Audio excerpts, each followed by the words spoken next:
everyone. Thank you very much for coming. I know you have plenty of options, and you are very appreciated for being here and for listening what I'm going to present. This is my 6th Devcon. I think I didn't miss anyone since Devcon 2, and it's the first time I speak, so it feels pretty great. The content I have prepared, I prepared very carefully, so let's get into it.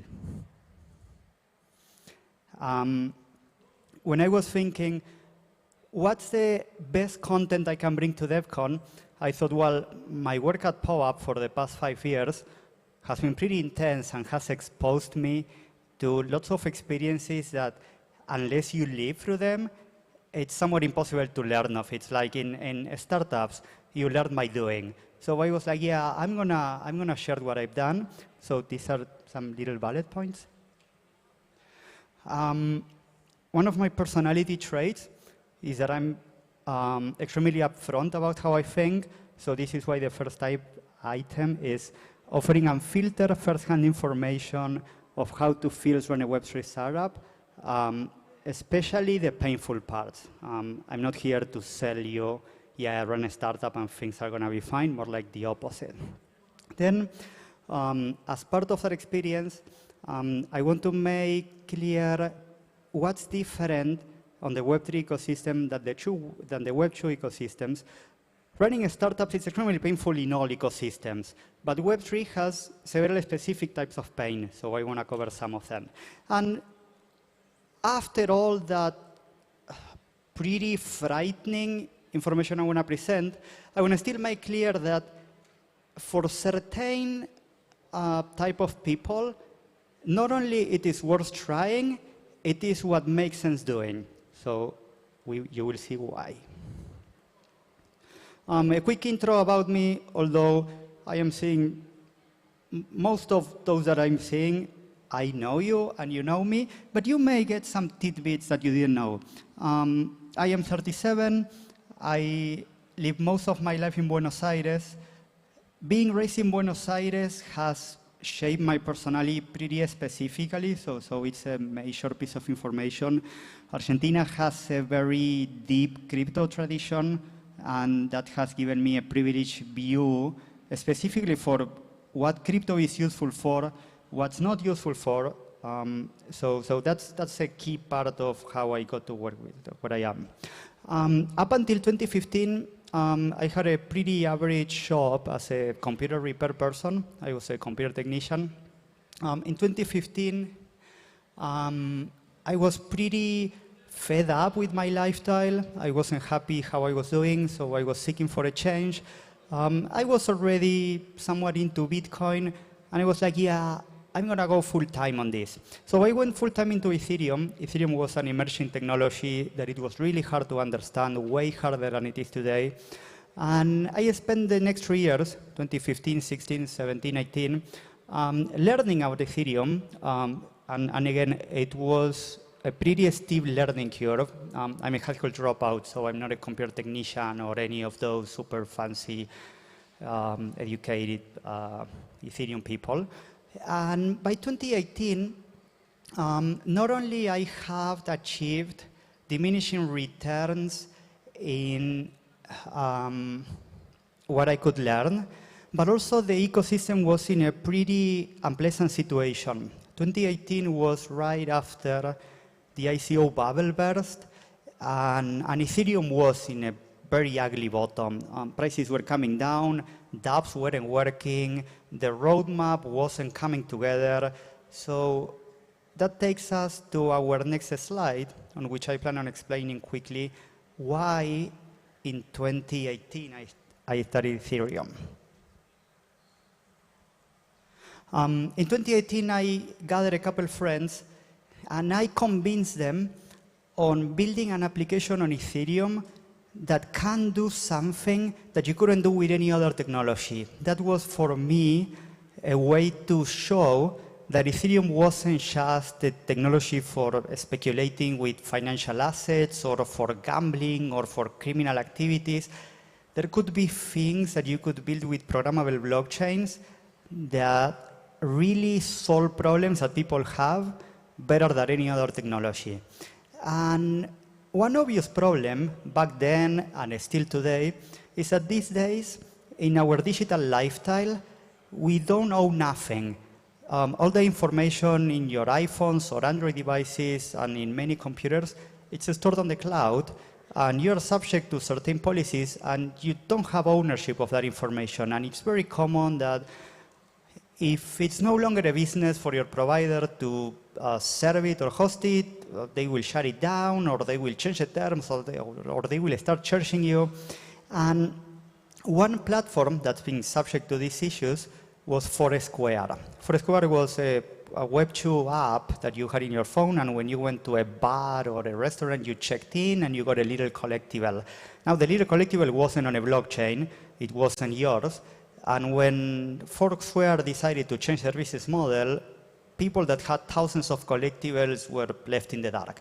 So I was like, why don't we build an Ethereum application on which these little collectibles are NFTs, and because they are minted on a blockchain, they are immutable and you have them forever, and they have all the qualities that NFTs have, like authenticity and provenance and several other things that don't really come to mind. So we start building this, and it goes pretty well. We launched in 2019. Well, I have explained this, sorry, I messed up the order of the slides. So that's the little intro of POAP. By the way, there's going to be a POAP at the end of the talk, so you better get your apps ready and some other housekeeping stuff that's pretty fun. Now, this way of coming up with the idea of POAP out of wanted to show that Ethereum was useful technology that makes sense, brings us what is the most obvious early organs of a company, which is the idea and how to finance it. If we were analyzing major companies have plenty of organs, like legal and HR and revenue, sales, purchasing, etc. But in an early startup, you pretty much have someone, the founder or a group of founders that have an ideas. And ideas are extremely cheap, like there are a dozen. So ideas are pretty much worth nothing. But when you match an idea with a little source of financing, at least enough for the founder to come by, then you start having the embryonic situation of an early startup. And this is mostly what I want to cover today, because we could talk about the whole day about the startups. But in the Web3 space, we've been seeing, and we continue to see, extremely exotic ways of financing because of tokens and the possibility of creating crazy speculative mechanisms. And although some of these mechanisms for financing companies are fascinating and awesome, they are at the same time what make starting a Web3 company pretty much a suicidal mission. There's only a handful of cases of successful startups that had completed the cycle, that started with an idea, with some little financing, and that eventually completed a cycle and have become successful, sustainable, profitable business. Most of the crypto companies these days, big and small, are running on either extremely hand-wavy models, or they have launched tokens and they are still somewhat holding up, or maybe they are holding up really well, but normal business that check the boxes of a business that makes sense, I'm not sure I can count to 10. So I was talking about the different models of financing, and of course we are going to talk about tokens. But let's get first to the easier ones to explain. Bootstrapping a Web3 startup, it's a model of financing that I recommend a lot. This is pretty much the founder of the founding teams running it with their own money, not taking external capital, and seeing how they could do it. And this is a very valid model. Many founders work full-time at something else, and then they run their startup on the side, and only after validating whatever idea they had or finding enough traction, they decide to transition to something else that's not bootstrapping. So bootstrapping, it's really easy to explain. It's pretty much not taking external funding. The founder carries the burden of figuring out how to pay the bills. And the bills in Web3 startup are extremely expensive for a bunch of reasons that we don't have time to cover. Then there's another alternative for financing, and we aren't going to talk much about them because I don't think in this day and age it makes sense, but it's traditional VC. Traditional VC, it's an extremely developed model. It's been running for more than 20 years. There are thousands of VC companies, but in practice, and this is an unpopular opinion, but traditional VC has nothing to do with crypto. Crypto startups have a degree of uncertainty that just doesn't fit the model of traditional venture capital. Traditional venture capital has some formulas and some models and time frames, and many companies have applied. In crypto, I don't think it has ever worked. I don't think it will ever work. The only crypto companies that are financed by traditional venture capital are pretty much not crypto-native companies. Like they could be custodians or financing services or compliance or legal or KYC. That kind of business maybe could qualify by traditional VC. But in my personal opinion, if you are building a business that qualifies for traditional venture capital, go for it. The content I'm presenting here might not be too useful for you. But surely the point I want to make clear, if you are a crypto-native company building a crypto-native business model, it's highly unlikely that traditional venture capital works for you. And traditional VCs may want to believe that it could work. You are going to waste your time. And now I want to skip for a second crypto venture capital because that's the hardest one to grok and explain. And I'm going to explain the grants and exotic financing because that's underexplored, and it's a very viable model for aspiring founders these days.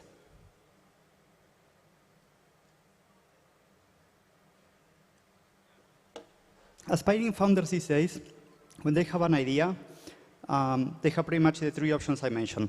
Bootstrapping, which is probably not viable unless they have lots of money or some money. Crypto venture capital, which I don't recommend unless they're extremely sure what they are doing. And then there's this grants and exotic financing. Grants and exotic financing means there's plenty of organizations in crypto that have more money than what they know how to spend. These can be DAOs, they can be foundations, they can be individuals, and there are plenty of individuals. There are plenty of whales that you may meet at a conference or in a hallway or in a local meetup, and you present an idea and you're like, yeah, if I had $50,000, I could build this, this, and this happens more often than not. There are even some success stories of companies that are starting out of grants or this kind of financing and have grown to eventually raising millions from VC. So grants and exotic financing, it's a very valid and very honorable way of raising capital for an early Web3 startup that I absolutely recommend. And then, and I left it for the last item on the 4 models that I presented, is traditional crypto VC. Unfortunately, traditional crypto VC has evolved naturally. I don't think anyone specifically wanted to go that way, in a perverted model of greater fools. There are plenty of highly skilled, with plenty of social skills and abilities, investors that are meeting founders with ideas in need of financing, and they will convince them or they will promote them and help them do a token finance company. And that's pretty much a death sentence. It's a minimal chance of long-term sustainable success that a founder gets when they sign a deal with a VC that expects a token. There are so many highly convoluted mechanisms that start to play that even if the business makes sense and it grows and it checks all the boxes, they typically burn the founder out. Founders burn out, it's a pretty pervasive condition in this industry, and tokens make everything 100 times harder. So my recommendation is that first-time founders avoid VC. Even if you believe your idea is great, crypto VC, even if you believe your idea is great, only pursue crypto VC if you have a solid plan that really checks the boxes and doesn't have the classical hand-wavy models like, yeah, we are going to raise here and we are going to ship this and eventually we are going to launch a token and the token price will pump enough that we are going to have so much money to continue building without worrying about runway. That's a success stories for VCs, and I don't blame them, but it's this thing that I call it a suicidal model and a death sentence for founders. Eventually, the model of crypto VC, when the regulatory landscape gets better, may have a second shot and it would work. But in this context, on which tokens can't do profit sharing or any kind of revenue sharing or tokenized equity, everything token governed whatever, or utility token, or all those things, they are ill-fated. They are not worth pursuing. And it breaks my heart. I met some founders this week. I've done in my career over 200 investments, so I must have talked with 1,000 founders. It breaks my heart when I meet a founder with a good idea, full of enthusiasm, that is about to sign a term sheet and do pretty much this devil's pact that's going to drain their energy. So again, my recommendation is, unless you are extremely sure and well advised and well contained on what you are signing up for, just chill and continue your crypto journey, because right now the ecosystem and everything around is such a minefield that your chances of survival are so little that the trade-off, the risk-reward ratio is not worth it. Now, I don't have much time, so I will come up with a couple, before the questions, with a couple of housekeeping items. I plan on doubling down on the contents of this talk in an upcoming conference. I don't know which one is going to be, but hopefully what comes next after this, we will cover sometime in 2025. Of course, I'm very keen on answering questions, but I also want you to know that because you came and listened to all this rant that I had prepared, you're going to be part of a POAP that we will all share. And that POAP can be minted using two mechanisms. One, it's a secret word that you just tap in the POAP app, and that secret word is collectibles. The other one, if you don't have the POAP app, is that QR code, which I'm going to try to scan now if you don't mind.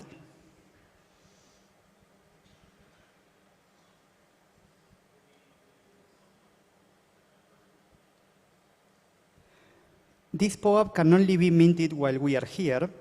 It looks like mine is minting. But then there's going to be another POAP for those that are watching the live stream or the recording, which is going to be for sale for 0.001 Ether or something, with the proceeds going to the non-profit foundation It's Taker. So I'm going to get to that slide and I'll leave it for a few seconds. This is called an airship. And it explains where to set the funds and the POAP that you will get and some other fun stuff. This is not particularly for you to read, it's mostly so it is on video. And the last housekeeping item, which is a fun new launch that we are doing today, it's a GPS minting. This is a way for minting a POAP bound to a geographical location. This one is configured for anyone that's on the range of 7 kilometers from this venue. So I encourage everyone to do the scan location button in the POAP app, get that really fun POAP, and hopefully one of all the minters randomly picked is going to win 1 Ether. So with that, I think we can move up to the questions. All right, awesome, awesome. Let's go to the Q&A, you guys. We have the QR code on your right side, and send him the question, whatever you have question for him. Are you ready for the question? I am. All right, let's go. So we can have so many questions here, and if you already have some question that people ask for that, you can just upvote it. Anyone? I mean, he did a really great presentation, right? There's no question for him at all. All right. Don't be shy. Yeah, and you guys have the POAP apps. Don't forget to use the scan the location, and you can get the POAP like from Bangkok here. Right. Yeah. And of course, I'm planning on being around the venue. So if whatever you want to talk. Send the question. Can you send the question through this one so people can see the question too? So you guys use the camera to scan this, and you send the question through the screen. Is that working? มีไมค์เสริมให้เขาถามไหมครับ All right, 1 second. Maybe we can get เอาไหม Okay, his microphone's right here. Who want to ask a question? I said that guy. Okay. Just the logistical thing. How do you choose? Like, how do you do the randomness of the function to pick the winner of the 1 ETH? Like, is it Chainlink? Is it on-chain? Are you using any hand? I love this question. You know why I love it? Because we have worked really hard for the system to be probably verifiable. We didn't want this to be like, yeah, he has won. So we use a product called POAP.fun. POAP.fun is an open source software. It's not set up yet. You can check it out. But it's an open source software on which the system gets all the POAP's ID, and those IDs are tickets for a raffle. And at a given time, there is a little super basic formula that uses the gas usage of a series of log. And when the number of the gas usage matches the hash or the number of whatever the ticket was, that's how it makes a leaderboard. And I think it does like knockdown system. So it goes knocking down people, and the last standing winner gets a prize. We specifically wanted the system to be probably verifiable and credibly neutral, because otherwise, why could we do it at all? All right. We have like a lot of questions. So we have about 2 minutes, a little bit. So let's pick a few questions. You can see down here. Yeah, how to ask to the VCs that ask for token. I think if you don't have a very good answer for why your product needs a token, you have nothing to do with tokens, and you just have to accept that you shouldn't take funding from that VC. And this is extremely painful, but I am pretty straightforward. You don't need to work with VCs that want a token, even if that means that you cannot run your startup. If your startup cannot be run without a token, if you cannot get financing without a token, you probably shouldn't pursue it. Tokens are useless, not at all. Tokens are a fascinating coordination instrument. I expect tokens to create a revolution in human coordination at a scale. It's just that in this day and age, with the regulatory constraints, you cannot use tokens as means of financing. What are the best and conventional ways a founder can fundraise for an idea or an MVP they have? The easy ones, it's a larger L2, the larger DAOs of L2, like Arbitrum and Optimism, and there are many more. Mantle, it's another good one. They have huge amounts of money. They aren't afraid of spending. If you have an idea, you just need to come up with a minimal expression of it, something that can be built with 50,000, 100,000, 200,000. And if the idea is good, they will love funding it. You didn't tell the story of how POAP was funded. Oh, this is not a secret. I funded it myself. When POAP raised money for the first time, I was already several $1 million down in spending. And even after we raise VC money, I continue sinking more and more money. It's impossible to run a company that doesn't have a token and goes at the speed of Web3 without a really deep pocket. So again, this is something that needs to be known for any aspiring founder. We have this one is more extra minute really for the expensive. answer. We have one more extra minute for you. So we will have all the questions, so we have 1 more minute extra for you guys. Thank you. When POAP tokens, we have no plans for a token. If the regulatory landscape changes a lot, maybe one day we'll reconsider it, but it doesn't look like it's changing. What's the business model of POAP? POAP has 2 sources of revenue. One is enterprise partnerships. We have plenty of companies that hire us for helping them do precious digital collectibles. These companies services like Mercedes-Benz, American Express, Porsche, Goldman Sachs, Swift, and hundreds others. And similarly, we also make money by individuals that buy their mintlings, and they pay $25 per 100 POAPs. And that's working pretty well. The market is really small. There's like 10,000 people in crypto that can appreciate POAP well. So we don't make that much money with that.